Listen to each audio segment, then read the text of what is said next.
Viewer, এতিয়া সন্ধিয়া কলৈ আহিছে জানেনে? ৰাস চাবলৈ। ৰাস মানে আমাৰ ইয়াতে এক্সপ' আহিছে, কিন্তু কোনো ৰাসতকৈ কম নহয়।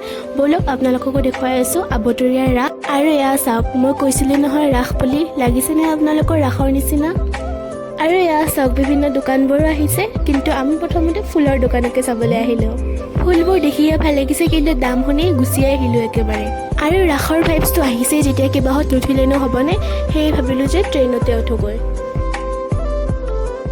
আৰু এতিয়া টিকট লৈ আহিলোঁ ট্ৰেইনত উঠিবলৈ, আৰু এজনৰ টিকট লৈছে 50 টকাকৈ। আৰু ট্ৰেইনখনত আমাৰ বাহিৰে কোনো নাছিল, বা আৰু ময়ে আছিল। আৰু এতিয়া কি হ'ল জানেনে? আমাক কৈছিল যে 5 পাকমানহে ঘূৰাম, কিন্তু ঘূৰাইছে 10-12 পাকমান। আমাৰ লাভেই হ'ল যেনিবা, কিন্তু বায়ে ইমান পাক ঘূৰোৱা দেখি যিহে ভয় মাছ নমাই নিদিব বুলি তাৰ পৰা। পিছত নমাই দিলে 12 পাকমান ঘূৰোৱাৰ পিছত। বাৰু তাৰ পৰা আহি আমি এয়া কাপোৰৰ মেলাখনতে সোমালোঁ। বিশেষ কাপোৰ চোৱা নহ'ল, তথাপিও এয়া কিবা এটা কিনি ল'লোঁ। আৰু এয়া বেগ এখন চাওকচোন কিমান কিউট লাগিছে। এটা ল'ম বুলি ভাবিছিলোঁ, কিন্তু বহুত দাম বাবে নলোৱাকৈ এনেই চাই গুচি আহিলোঁ। আৰু এতিয়া ঘৰ যাবলৈ হ'লে কিবা এটা খাই গুচি আহিলোঁ। আজিলৈ ভিডিঅ'টো ইমানেই, বাই।